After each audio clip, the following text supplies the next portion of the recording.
l'enfer est un sujet qui ne fait pas plaisir. L'enfer n'est pas un sujet plaisant. On préfère plus parler de bénédiction, de miracles, et moins de l'enfer, parce que non seulement ça, l'enfer fait peur aux païens, mais aussi aux croyants. Donc souvent, c'est un sujet dont on n'en parle pas trop. Il est vrai que ce n'est pas un sujet facile, mais on ne parle pas d'un sujet simplement lorsqu'il fait plaisir. C'est un sujet qui est mentionné dans la Bible. Voilà pourquoi nous avons le devoir de ne pas négliger ce sujet. Alléluia. Il faut en parler parce que la Bible en parle. Il faut déjà que nous nous accordons sur le mot enfer. Pour votre information, pour ceux qui ne savent pas, le mot enfer ne se trouve pas dans la Bible. Mais la réalité qu'il évoque s'y trouve. On parle de l'enfer dans la Bible sous autre appellation. Le mot enfer vient du latin infernus, qui signifie les lieux inférieurs. Par exemple, l'expression lieu inférieur existe.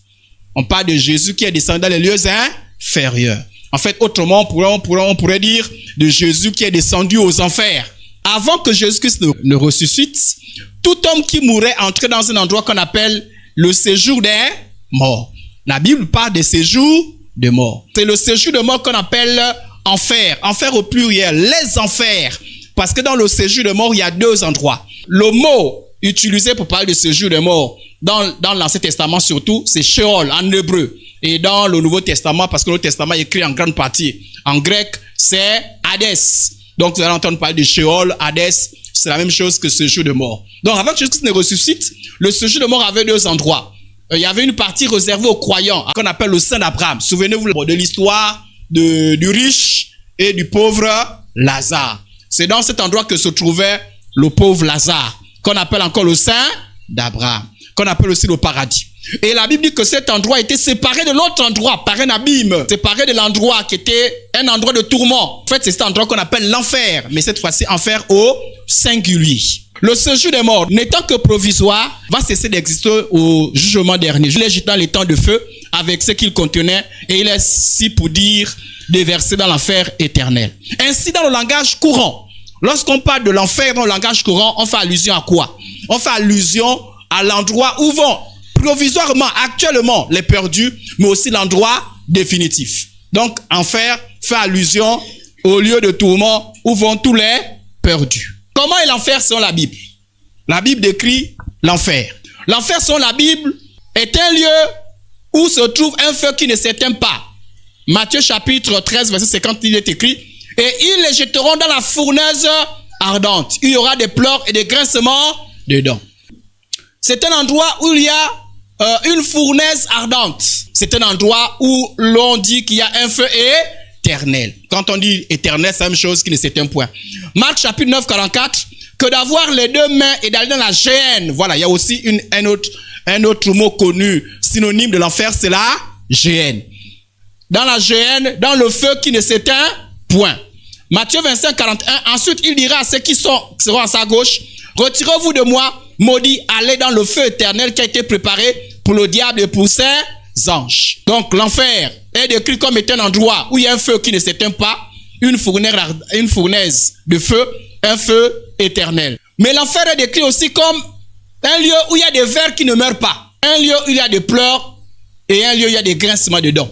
Matthieu 15, 50, et ils les jetteront dans la fournaise ardente, il y aura des pleurs et des grincements dedans. Marc 9, 48, où leur vers ne meurt point, où le feu ne s'éteint point. L'enfer est décrit également comme étant un lieu loin de la face du Seigneur et de la gloire de sa force. C'est un endroit où Dieu n'est pas manifeste, où la présence de Dieu n'est pas manifeste. À Matthieu 22, 13 est écrit, alors le roi dit à ses serviteurs, aux serviteurs, liez-lui les pieds et les mains et jetez-le dans les ténèbres du dehors, où il y aura des pleurs et des grincements des dents. Donc l'enfer est décrit comme étant un lieu de ténèbres.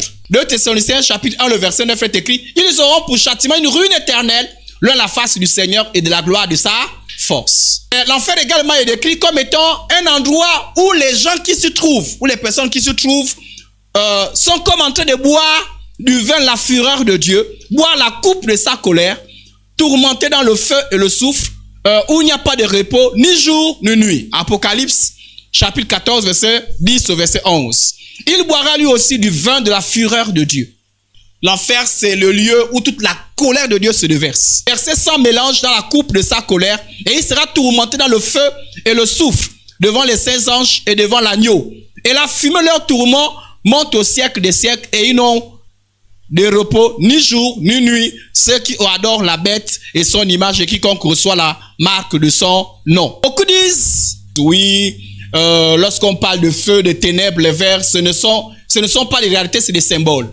Peu importe que cela soit symbolique ou réalité, peu importe, là, ce qui est sûr, c'est que l'enfer est un endroit très désagréable où l'on ne peut s'échapper. Un endroit de souffrance. Généralement, la réalité dépasse tout ce qui est image. Les faux raisonnements concernant l'enfer.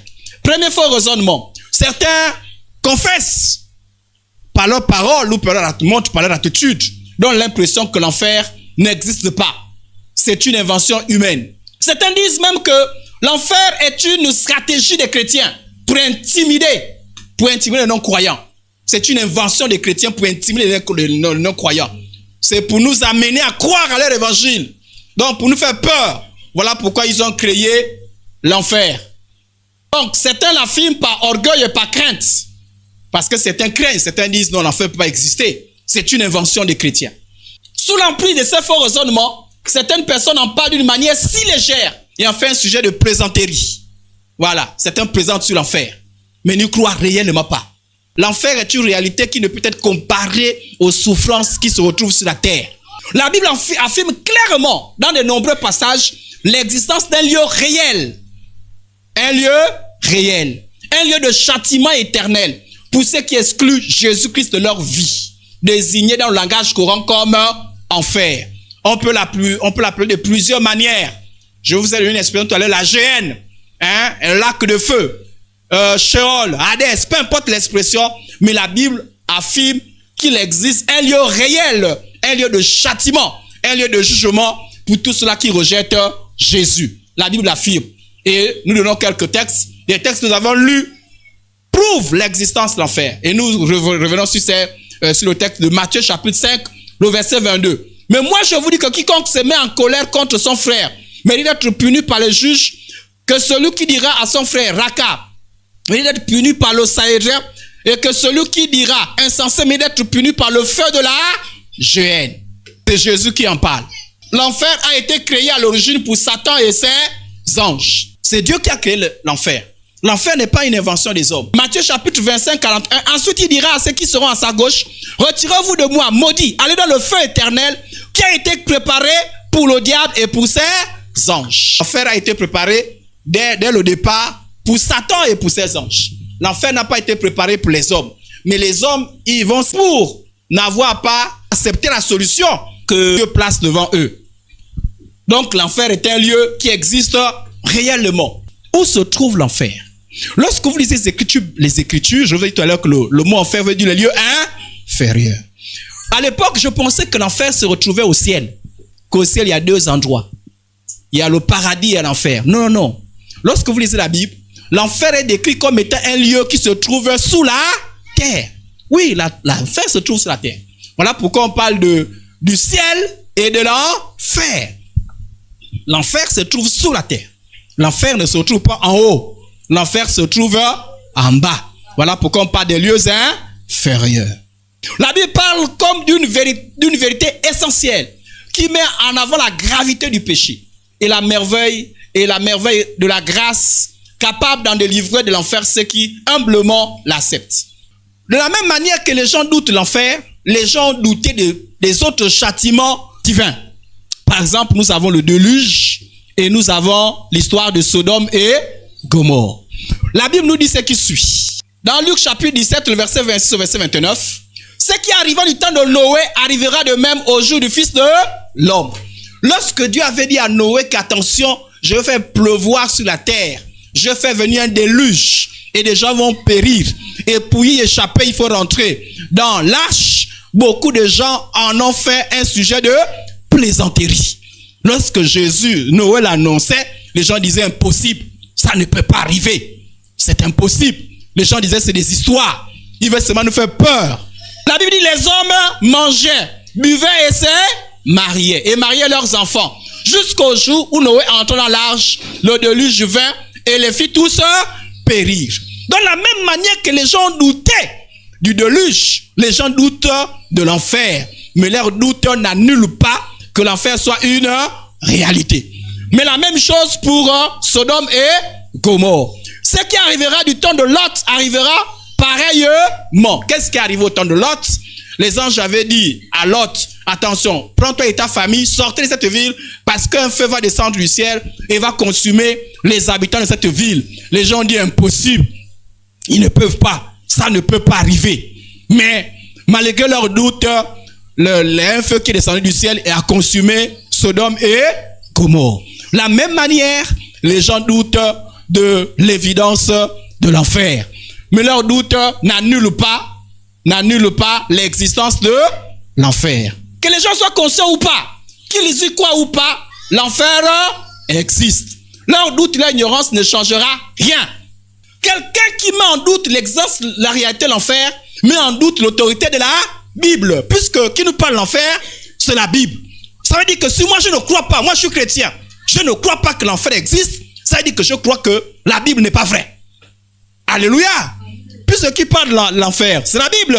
Ça veut dire que si moi je dis que l'enfer n'existe pas, je dis que la Bible n'est pas vraie. Et si la Bible n'est pas vraie, Jésus n'est pas vrai. Si la Bible n'est pas vraie, tout ce que l'on dit sur Dieu dans la Bible est faux. Ça veut dire que si je crois que la Bible est la parole de Dieu, je dois aussi croire que l'enfer existe. Reconnaître son existence, reconnaître que l'enfer existe, c'est reconnaître l'authenticité de tout ce qui est écrit dans la Bible. Lorsque nous sommes convertis, on a eu la Bible et la Bible nous en parle l'enfer. On a cru. De la même manière qu'on croit au paradis. Douter de l'enfer, c'est douter du paradis. Parce que c'est la même Bible qui nous parle de l'enfer et du paradis. Donc, l'enfer existe. Et je vous ai dit que certains disent que les chrétiens en parlent pour faire peur. Pourquoi les chrétiens parlent de l'enfer? Les chrétiens doivent parler de l'enfer. Parce que, la Bible en parle. Si la Bible en parle, les chrétiens parlent de tout ce dont la Bible parle. Mais parce que notre Seigneur Jésus lui-même a enseigné sur l'enfer. Et j'étais surpris en étudiant, en préparant cet enseignement, que Jésus a parlé de l'enfer plus que du paradis. Jésus a plus parlé de l'enfer plus que du paradis. Jésus en parlait pourquoi? Pour avertir les hommes. De la même manière que nous parlons les hommes, nous ne parlons pas seulement du paradis, mais parlons également de l'enfer. Pour mieux comprendre le paradis, il faut aussi comprendre l'enfer. Dieu veut nous sauver de quoi? Dieu veut nous sauver de l'enfer. S'il n'y a pas l'enfer, mais le salut n'existe pas. Sinon, Dieu nous sauvera de quoi? Si l'enfer n'existe pas, la mort de Jésus n'a pas de sens. Jésus nous sauve de quoi? Si l'enfer n'existe pas. Donc, les chrétiens en parlent parce que Jésus lui-même a parlé. Parce que les prophètes de l'Ancien Testament ont en parlé. Les prophètes du Nouveau Testament, les apôtres ont en parlé. Les chrétiens aussi doivent en parler. Donc, ne soyez pas gênés de parler de l'enfer. Quand vous dites pas, ouais, l'histoire de l'enfer, vous pouvez parler de ça, pas parler de ça, c'est méchant. Non! J'en parle parce que la Bible en parle. Et nous en parlons pourquoi? Pour avertir les hommes que c'est un lieu dangereux. Et il ne faut pas partir. Nous parlons à l'église pour dire aux gens qui viennent à l'église, attention, il ne faut pas venir à l'église. Pas tu viens à l'église et te retrouver en enfer. Pour sensibiliser les gens. Ainsi, les chrétiens ne peuvent pas rester silencieux sur le sujet. Et les chrétiens doivent en parler pour avertir les hommes à propos. Et ils ne doivent pas avoir honte de parler de l'enfer. Alors, l'autre faux raisonnement, c'est que tous les hommes sont des enfants de Dieu. Et Dieu ne peut envoyer aucun de ses enfants en enfer. Voilà, l'autre faux raisonnement. Voilà, tous les hommes sont les enfants de Dieu. Oh, Dieu ne peut envoyer aucun de ses enfants en enfer. Pourquoi on parle de faux raisonnements? Les faux raisonnements, c'est des raisonnements qui maintiennent les gens dans l'erreur, dans l'égarement, qui empêchent les gens d'être dans la vérité. Que répondre à ce faux raisonnement? En effet, aucun enfant de Dieu ne se retrouvera en enfer. Ça, c'est la vérité. Aucun enfant de Dieu. Malheureusement, pour ceux qui ont ce faux raisonnement, tous les hommes ne sont pas les enfants de Dieu.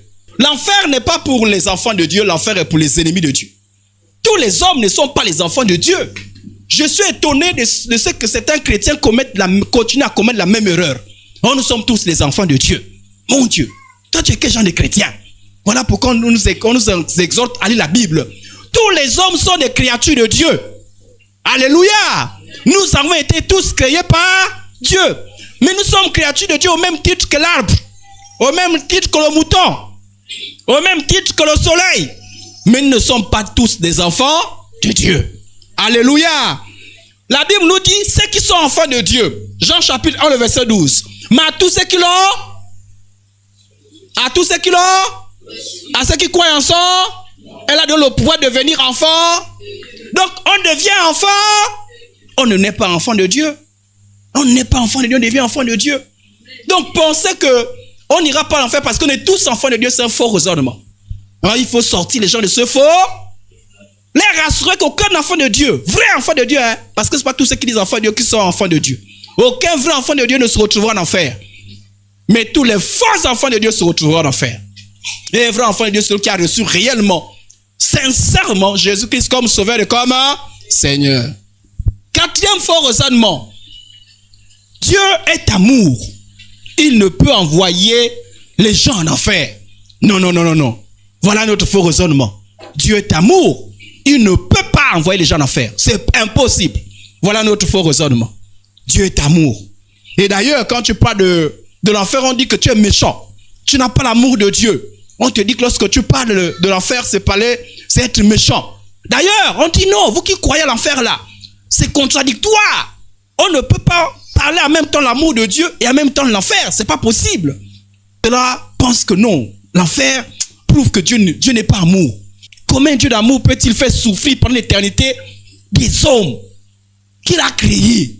Il crée les gens et puis les envoie en enfer. Quelle méchanceté. Et en plus, ils disent, en plus des hommes qui ont péché juste un peu. Ils ont péché seulement pendant 40 ans. Il les envoie en enfer pour toute l'éternité. Ils ont péché seulement pendant 70 ans. Il les envoie en enfer pour toute l'éternité. Quel est ce Dieu d'amour? Ainsi, selon eux, ceux qui ont ces faux raisonnements, la miséricorde de Dieu n'est pas conciliable en enfer. C'est pas possible. Une expérience que j'ai suivie, c'est mon frère Tristan qui l'a fait. Il a pris une bouteille d'eau et il a dit, si je mets juste un peu de l'eau des égouts, nous à la cité on appelait ça l'eau des caniveaux, ou bien on disait comme des enfants l'eau des caca. Alors si on prend un peu de cette eau, on met dans une bouteille d'eau Hansa, est-ce que vous allez la boire? Est-ce que vous allez la boire? Mais c'est juste 2 gouttes. 2 gouttes seulement. Le péché, c'est du poison. Une petite goutte suffit pour souiller toute une vie. Le péché est grave.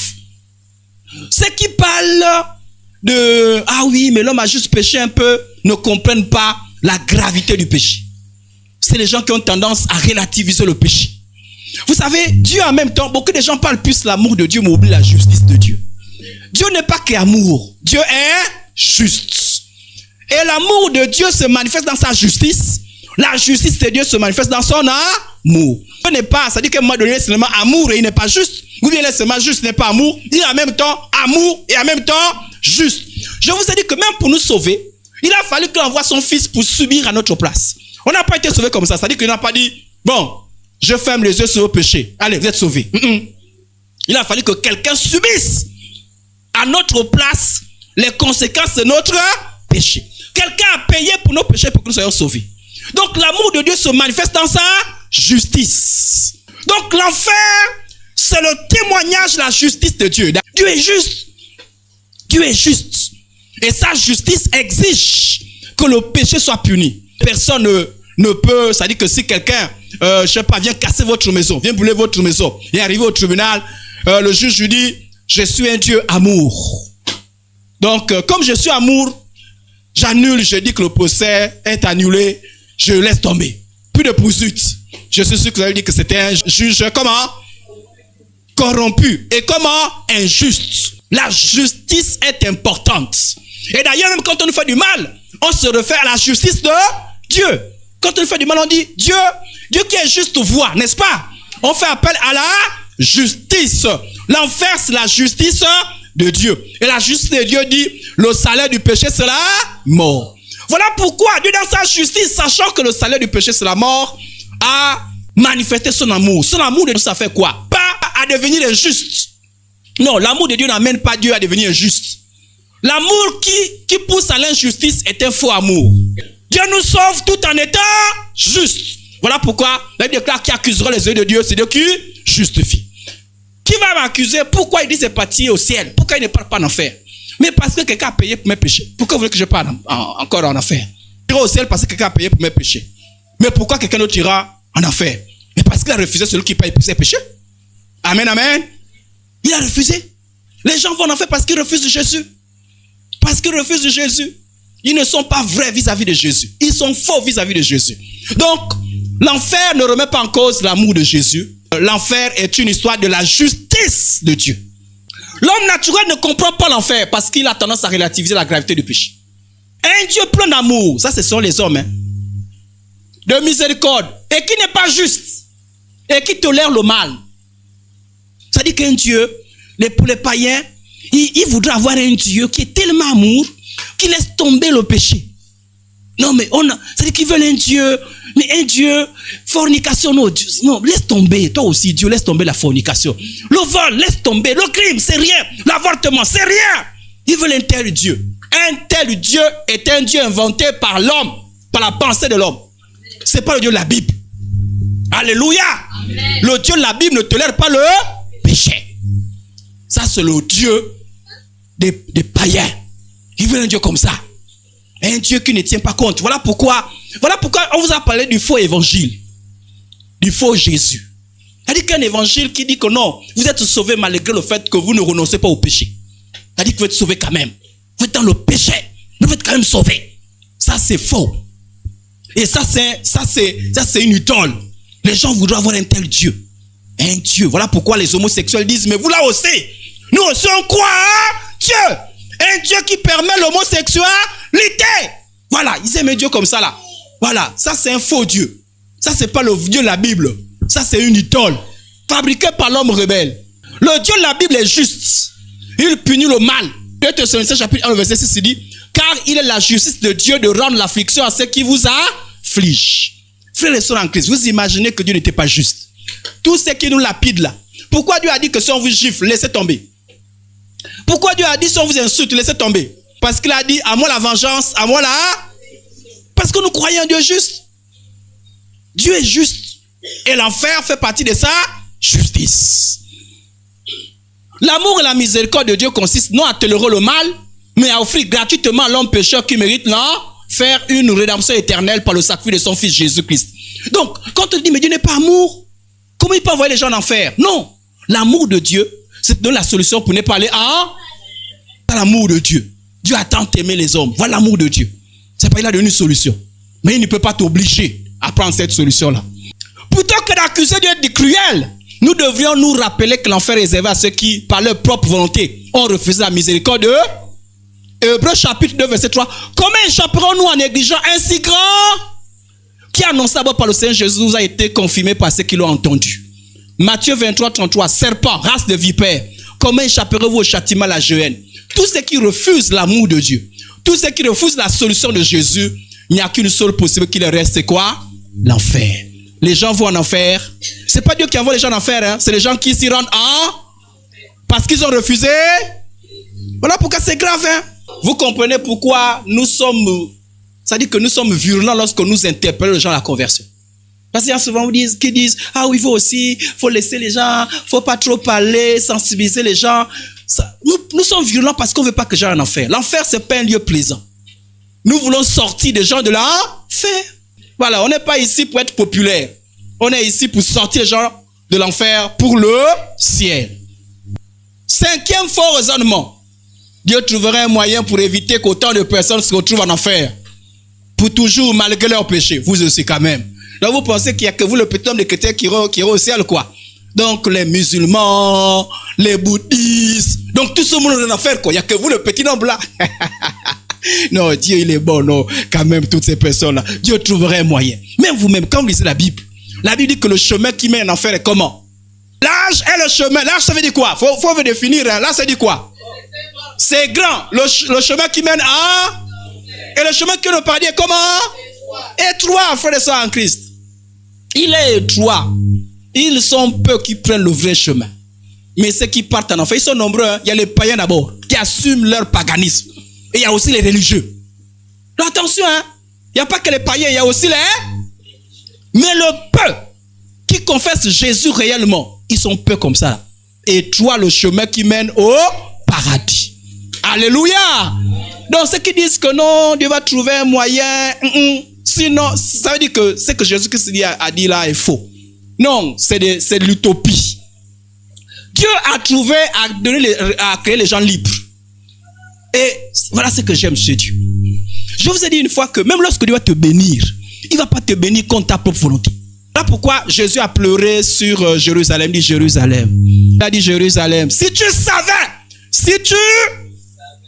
savais ce que Dieu avait planifié pour toi. Oh, mais maintenant, c'est le contraire qui est en train de se passer. Et parfois, Dieu pleure pour certaines personnes. Parfois, Dieu veut faire du bien.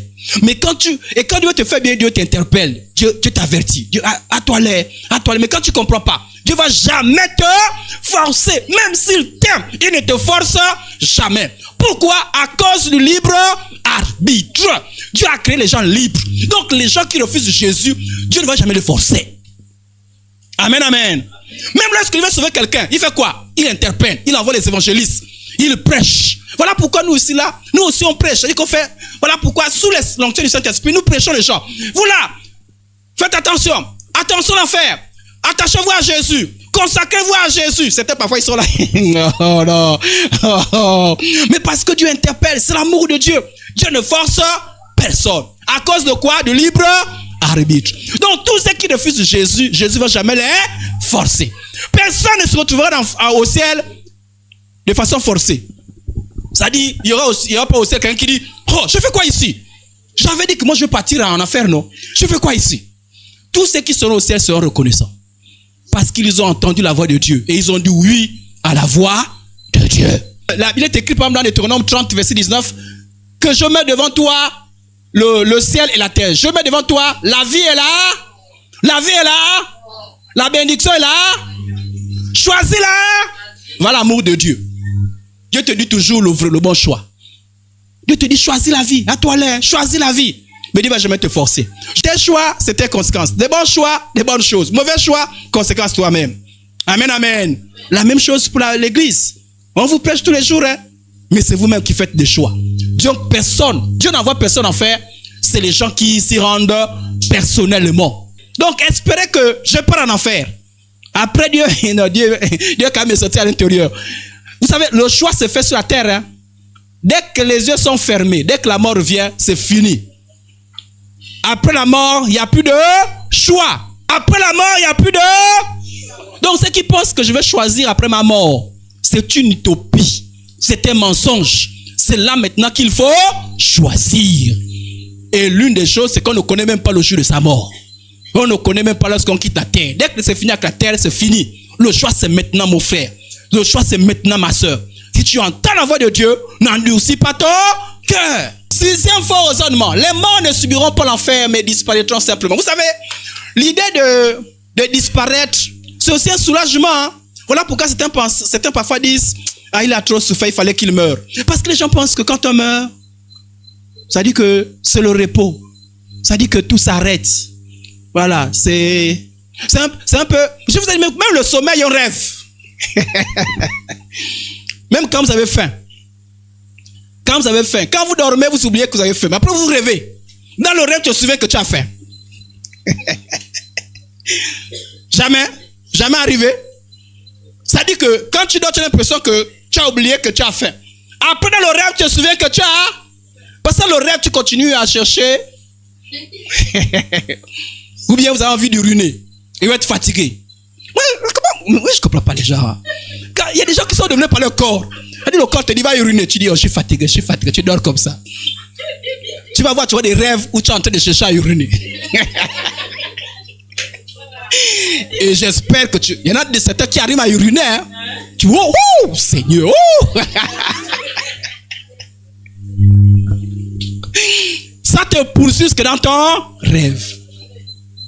Donc les gens pensent que la mort c'est silencieux. Non, frères et sœurs en Christ. La secte des témoins de Jéhovah est née par le refus de l'enseignement de l'enfer. Charles Taze Russell qui a créé les témoins de Jéhovah, lui c'était le fils d'un pasteur. Et lui, son problème c'est l'enfer. Là, les témoins de Jéhovah sont nés à partir de l'histoire de l'enfer. Pour lui, l'enfer ne peut pas exister. Donc il a pris les Écritures, il a pris les Écritures, il a cherché à toutes les Écritures pour remettre en cause l'histoire de l'enfer. Et il a inventé 2 doctrines. Et il n'y a pas que les témoins de Jéhovah qui ont ces 2 doctrines. Hein. Il y a d'autres fausses sectes et tout ça là. Il y a même des gens qui croient à ces doctrines-là sans savoir que ces doctrines sont développées par les témoins de Jéhovah. Donc, qu'est-ce que dit ces deux doctrines? Ça dit quand quelqu'un meurt, mais il dort. Ça dit qu'il dort. Quand tu meurs, en fait, tu dors. Tu es inconscient. Tu es inconscient. Tu es inconscient. Et les témoins de Jéhovah disent quand même que après, au jour du jugement, tu vas sortir de ton inconscience. Paf! Et tu vas venir auprès de Dieu. Et Dieu te juge. Et si Dieu te juge, Dieu t'anéantit. Donc, ainsi, ils ont deux doctrines. Le sommeil de l'âme et l'anéantissement. Donc, dans les deux cas, en fait, tu ne souffres pas. Ça dit que pour eux, quand le païen meurt, quand le non-croyant, l'incrédule meurt, il dort seulement. Après, on le réveille. Pour dire, tu sais pourquoi tu dors? Parce que bon, d'abord, chez eux, le salut, c'est pas les œuvres. Hein? Un jour, je vous ferai les enseignements sur ces sectes chrétiennes-là. Alors, pourquoi ils appellent sectes chrétiennes? Parce qu'ils parlent un peu de Jésus, mais sans être de Jésus. Donc, après, il y a ce qu'ils appellent l'anéantissement. La Bible, l'enfer, c'est pas l'anéantissement. Je vous regarde droit dans les yeux et je vous le dis, c'est que la Bible dit. Les textes que nous avons lus ne parlent pas d'anéantissement. C'est-à-dire que les morts ne seront pas anéantis. Les morts sans Christ vont exister éternellement dans un lieu de tourment. L'enfer, c'est un lieu de châtiment. Le châtiment, c'est-à-dire que les gens vont être châtiés pour avoir méprisé Dieu, pour avoir méprisé Jésus. S'ils sont anéantis, il n'y a plus de châtiment. Oh, la Bible ne parle pas d'anéantissement. C'est-à-dire que les gens seront conscients en enfer. Les gens seront conscients. C'est un châtiment éternel. Donc, les gens qui pensent que je peux vivre comme je veux, de toute façon, je vais seulement être comme un inconscient. Elle dit, je suis seulement inconscient. Voilà pourquoi j'ai dit aux jeunes, et je dis aussi aux grandes personnes, parce que les grandes personnes qui s'amusent avec l'histoire de se suicider. Les gens qui pensent que je me suicide, et puis c'est fini, je disparais. Non, tu te suicides, tu apparais en enfer. C'est pas le repos. Avec vos problèmes là, je vous laisse avec vos problèmes. Je meurs une bonne fois. Tu laisses pour la terre, tu vas soulever les problèmes de l'au-delà, de l'enfer. Et les problèmes qui ne s'arrêtent point. Amen, amen. Et les gens comme tout le monde, je vois ça plus le verset comme celui-ci. Regardez, écoutez bien ce que dit ce verset. C'est un verset biblique qui existe. Ecclésiaste 9 dit, tout ce que ta main trouve à faire avec ta force, fais-le. Car il n'y a ni œuvre, ni pensée, ni science, ni sagesse dans le séjour des morts où tu vas. Vous savez, la vérité biblique, la révélation de la vérité biblique était progressive. Donc c'est au fur et à mesure. Est-ce que vous savez que par exemple quand on parle de l'ange éternel, il s'agissait de Jésus. Mais ils ne connaissaient pas que c'était Jésus. Donc les vérités sur l'enfer et sur le paradis ont été progressives. À ce stade-là, certains pensaient que lorsqu'on meurt, il n'y a plus rien. Mais au fur et à mesure que la vérité biblique, c'est-à-dire que s'est développée au fur et à mesure, quand vous lisez l'ensemble de la Bible, on vous explique clairement que l'enfer, c'est un lieu où on est conscient et on est tourmenté, jugé, sanctionné et pour l'éternité. Les gens qui pensent que même si je vais en enfer, de toute façon, je vais seulement disparaître. Ceux qui iront en enfer ne vont pas disparaître. Ceux qui iront en enfer voudront mourir. Là-bas, on ne meurt plus. En enfer, on ne meurt plus. C'est-à-dire qu'ils voudront mourir, ils voudront disparaître pour mettre fin à leur souffrance. Mais ça n'existera plus. Aujourd'hui, on parle de ce qu'on appelle l'euthanasie. Vous connaissez ce qu'on appelle l'euthanasie? Quand quelqu'un souffre, on dit non. Mettez fin à ses jours parce que mieux il meurt. Pourquoi on dit mieux il meurt? Parce qu'on pense que quand il meurt, les souffrances cessent. C'est ça, c'est la pensée des hommes. Si quelqu'un n'a pas Jésus, les souffrances ne cessent pas. Il traverse seulement. Et les relais à souffrance éternelle prennent. Et l'euthanasie, c'est un crime. Si on vous invite à faire l'euthanasie, ne faites pas l'euthanasie. C'est Dieu qui décide la mort de quelqu'un. Faut pas tuer. Faut pas tuer. Si on dit euthanasie, tu dis, je ne prends pas une telle décision. Tant qu'il a le souffle de vie, il reste là. C'était une parenthèse. On en parlera peut-être un jour. Septième faux raisonnement. L'enfer est réservé uniquement aux pires malfaiteurs, tels que les dictateurs et les tueurs en série. Mais pas quand même moi. Moi, j'ai fait quoi? J'ai seulement bu un peu. J'ai seulement une copine. Je suis fidèle à ma copine. Hein. Moi, j'ai fait quoi? J'ai seulement menti une seule fois. Mais les criminels là, les Mobutu, les Hitler, l'enfer c'est pour eux. Mais nous autres, on est bien. Vous savez, ceux qui pensent comme ça ne sont pas les seuls. Un jour, les gens qui ont pensé comme ça sont venus voir Jésus. Beaucoup. Moi, à l'époque, je ne savais pas ça. J'ai appris ça par la suite. En fait, je vous explique. En fait, en enfer, tous ceux qui iront en enfer n'auront pas le même châtiment. Le degré de souffrance ne sera pas le même pour tout le monde. Satan n'aura pas le même degré de souffrance que, par exemple, les autres hommes. Celui qui a tué 10 000 personnes n'aura pas le même degré de souffrance que celui qui a tué une personne. C'est Jésus qui en parle. Hein. En fait, il en parle sous la forme il donne une image. Le serviteur qui ayant connu la volonté de son maître n'a rien préparé et n'a pas agi selon sa volonté sera battu d'un grand nombre de coups. Mais celui qui ne l'ayant pas connu a fait des choses dignes de châtiment sera battu de peu de coups. On demandera beaucoup à qui on a donné, on a beaucoup donné. Et on exigera davantage à celui à qui on a beaucoup confié. Donc, la même manière qu'au ciel, on n'aura pas les mêmes récompenses. En enfer, ce ne sera pas le même châtiment. Mais peu importe, aucun châtiment ne sera mieux. C'est-à-dire qu'il y aura personne qui dira en enfer, mon châtiment c'est quand même bien. Non, même moi, je suis bien.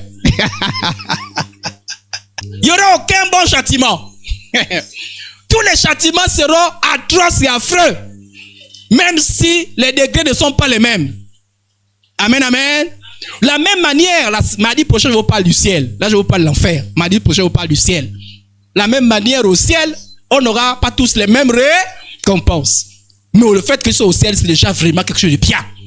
Amen, amen. C'est le bonheur éternel. Même si on n'a pas les mêmes récompenses. Donc, pas quelqu'un qui dise, ah, le pasteur m'a vraiment aidé. Donc, moi, je vais seulement aller en enfer, mais j'aurai le moins châtiment, je serai bien. Car ouais. Le premier des échoués et le dernier des échoués sont tous échoués. Sont tous échoués. Il n'y a pas un bon échoué. Aucun degré de punition éternelle ne sera agréable, ni supportable. L'enfer sera pire que tout ce que nous pourrions concevoir. Jésus était là avec ses disciples. Et puis les gens viennent dire, Jésus, tu as vu d'autres personnes là. Ils ont fait des crimes atroces. Hein? Et ils vont mériter vraiment le châtiment. Hein? Et je les regarde et leur dis, vous aussi, si vous ne repentez pas, que ce soit eux, que ce soit vous serez tous punis. Donc, ne dites pas que l'enfer, c'est seulement pour les pires malfaiteurs. L'enfer, c'est pour tout le monde. Allons-y dans Apocalypse. Apocalypse chapitre 21. Verset 8. Mais pour les lâches, les incrédules, les abominables, les meurtriers, les impudiques, les enchanteurs, les idolâtres et tous les menteurs, leur part sera dans les temps ardents de feu et de soufre. Amen, amen.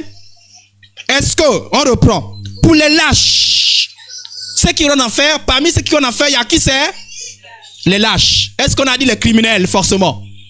Est-ce qu'on a dit les assassins forcément? Même pour les lâches, lâches qui? Ceux-là qui disent Jésus et qui renient Jésus. Qui disent qu'ils sont chrétiens, mais qui ne sont pas vrais. Quand il s'agit de prendre des décisions pour Jésus, ne peut pas prendre les décisions. Oh Jésus, on dit à cause de Jésus, renonce aux choses du monde. Ah, tu sais, la Bible appelle cela les lâches. Les incrédules, on a parlé également des on a dit que leur part est où c'est? Les abominables, les meurtriers, les impudiques. Dans les impudiques, il y a qui? Ceux qui commettent l'adultère, n'est-ce pas? Et ceux qui commettent quoi? La fornication, même si c'est le concubinage. Les enchanteurs, donc ceux qui font les pratiques, les magiciens et tous les autres. Les idolâtres, voilà, ceux qui aiment les choses du monde plus que Dieu. Et tous en enfer, il y aura les enseignants, les infirmiers, il y aura les joueurs, il y aura les pauvres. En enfer, il y aura tout le monde. Il n'y a pas que les grands criminels. Il y a des gens qui disent, non, moi j'ai seulement commis un petit péché. Il n'y a pas de petit. Donc, il faut faire extrêmement attention. 8e, faux raisonnement. L'enfer sera une boîte de nuit gigantesque dont Satan sera le gardien. Nous, en enfer, on sera bien. Vous, au paradis là-bas, je vais vous parler du paradis mardi prochain. Vous, au paradis, vous allez vous ennuyer, vous serez dans les louanges. Nous, en enfer, on sera là. Là-bas, on va faire ce qu'on veut. On sera dans la fête. On ment comme on veut. On est homosexuel. On sort avec qui on veut. Vous aussi là-bas, ce serait... Et puis Satan sera notre chef. Voilà les mensonges. Et puis il y a des images. Hein? Il y a des images où on voit Satan. Je vous ai montré les images. Voilà. Il y en a certains qui imaginent. Voilà. Vous voyez ça? Voilà. Donc ils imaginent qu'en enfer. Non, moi je préfère partir en enfer. Moi il n'y a pas de ciel. En enfer, ce sera la fête. Voilà. Donc Satan sera là le chef, le maître, le DJ. Puis on fait la fête là-bas. Voilà. Vous voyez? Les gens qui imaginent ça. Il y a même quelqu'un américain, j'ai vu même le clip, j'ai voulu vous montrer ça après, je me suis dit non. Il a fait tout un clip pour dire aux gens que de toute façon, laissez les gens avec l'histoire du paradis. Nous allons partir en enfer là-bas. On va faire comme on veut. Et tu veux te coiffer comme tu veux, tu te coiffes. Tu fais ce que tu veux. C'est-à-dire que nous, c'est que la chair veut nous faire, c'est que tout ce que notre chair va nous dire, on va faire. Qui a menti les gens? Donc l'enfer pour eux, c'est un endroit où tout est... Non, laissez ne partez pas au ciel. Le ciel là-bas sera trop strict, trop rigide, trop amorphe. Il n'y a rien de bon au ciel là-bas. C'est l'enfer. Boîte de nuit. L'enfer. C'est pas vrai. Oh? Donc ils imaginent en enfer, il y aura les démons qui seront là, qui vont tout contrôler. Voilà. Il y aura beaucoup de monde. Ils seront pas seuls. Il y aura Michael Jackson en enfer. Ils seront là-bas et puis on fait la fête. Voilà pourquoi ils disent non, l'enfer c'est bien quand même. Pas le ciel. L'enfer n'est pas un lieu où Satan sera le chef. Premier mensonge. Satan ne va pas régner en enfer. Satan il sera jeté en enfer comme une sanction. C'est-à-dire que s'il n'y a pas un endroit, c'est-à-dire que les gens pensent que non, le ciel c'est là où Jésus règne et l'enfer c'est là où Satan règne. Faux!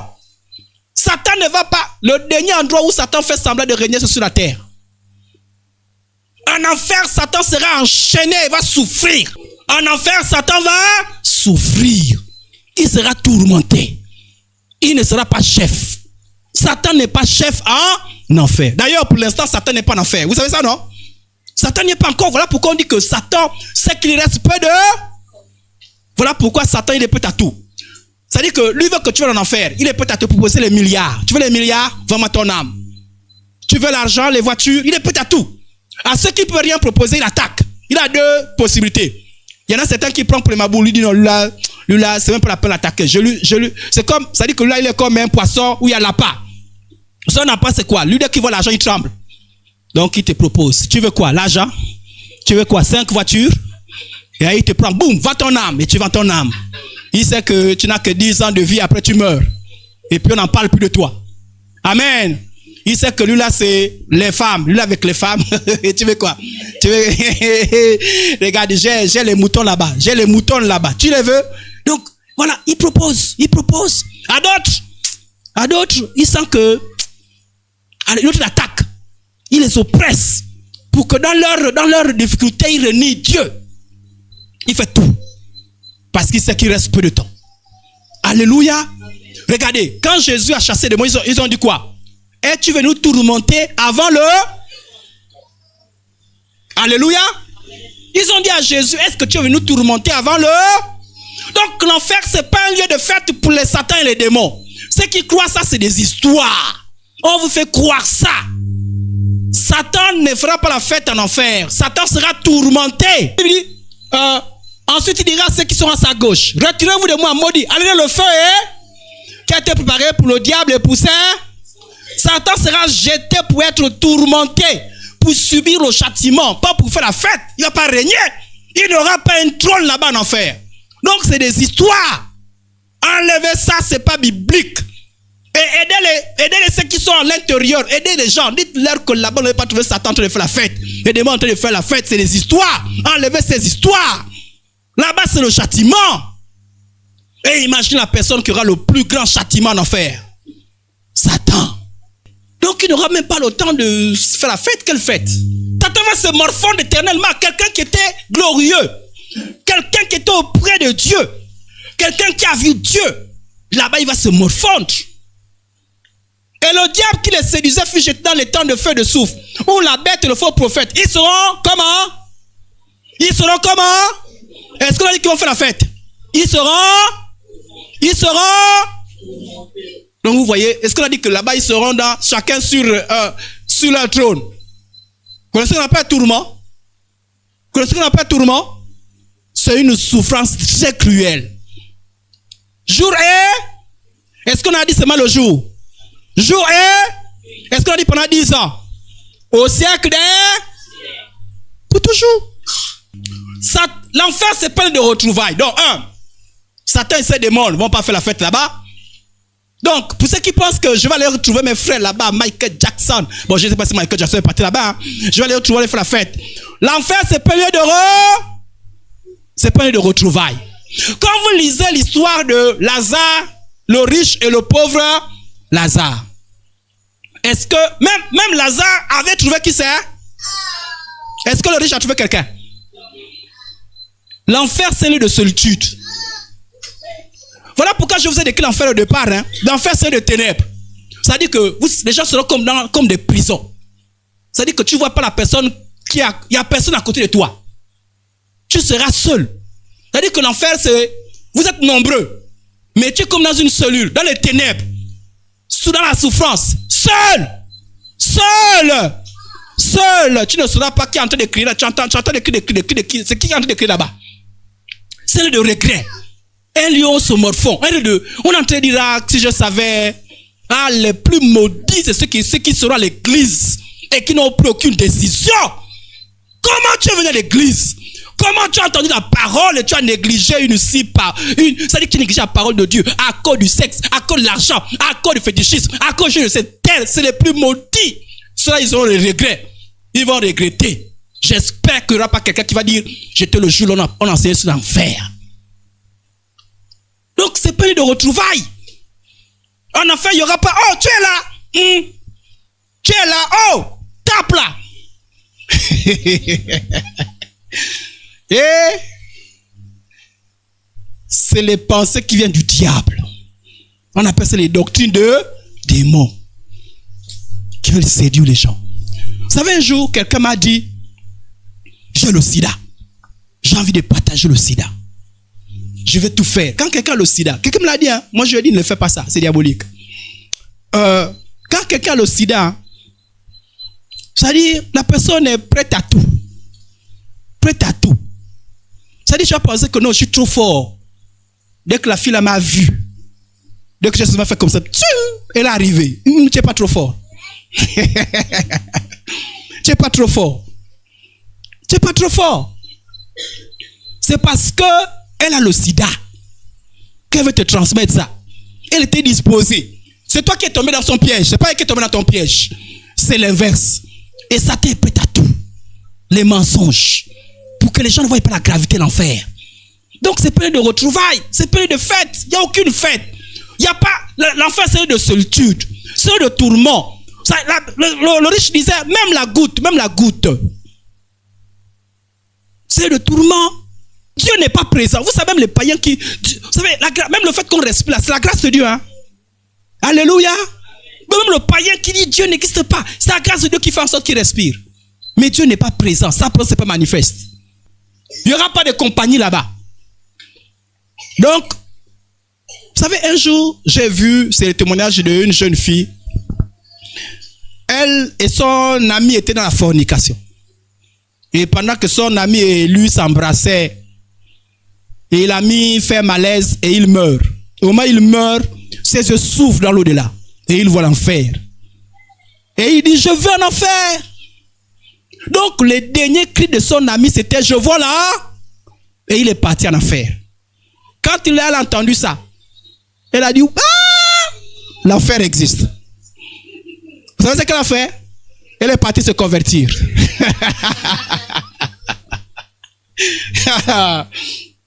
Donc, ceux qui disent, toi et moi, on fait un pacte. On ira, toi et moi, en enfer. L'enfer, chacun pour soi. Ne part pas en enfer à cause de la femme. Ne part pas en enfer à cause du mari. Ne part pas en enfer à cause des enfants. Ne part pas en enfer à cause des parents. Ne part pas en enfer à cause de quelqu'un. L'enfer, ceux qui partent en enfer, laisse-les partir. Alléluia. Amen. C'est personnel. Il n'y aura pas de retrouvailles. Aucun retrouvaille. Tu ne trouveras personne. Donc, c'est de faux raisonnements. C'est de faux raisonnements. L'atmosphère ne sera pas la fête. C'est au tourment. Là-bas, il y aura quoi? Les tourments, les cris, les pleurs.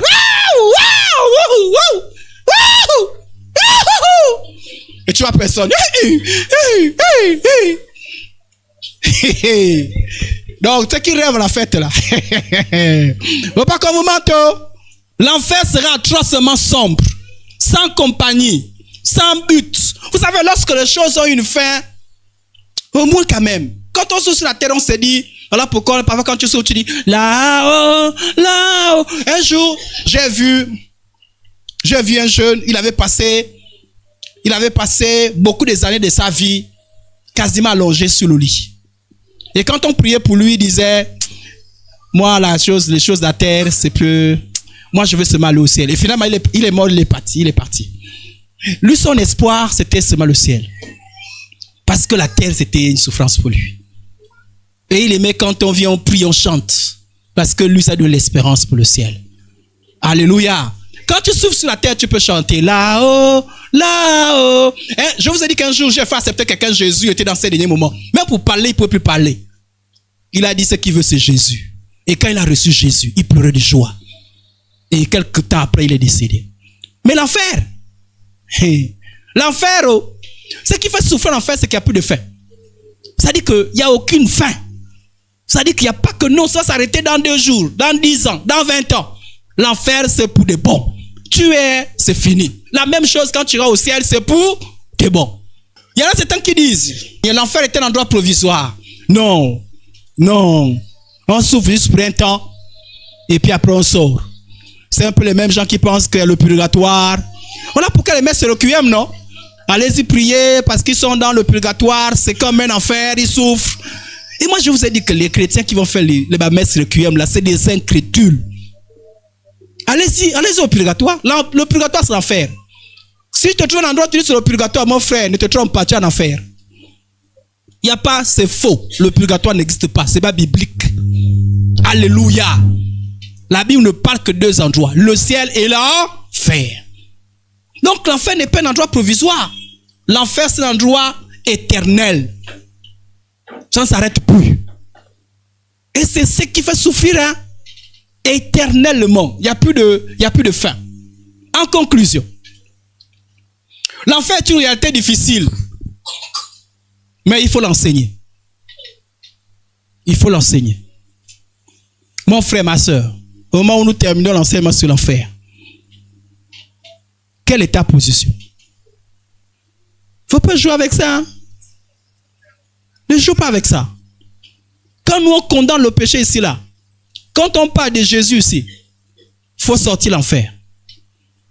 Car que sert-il un homme de gagner le monde s'il doit partir à un enfer?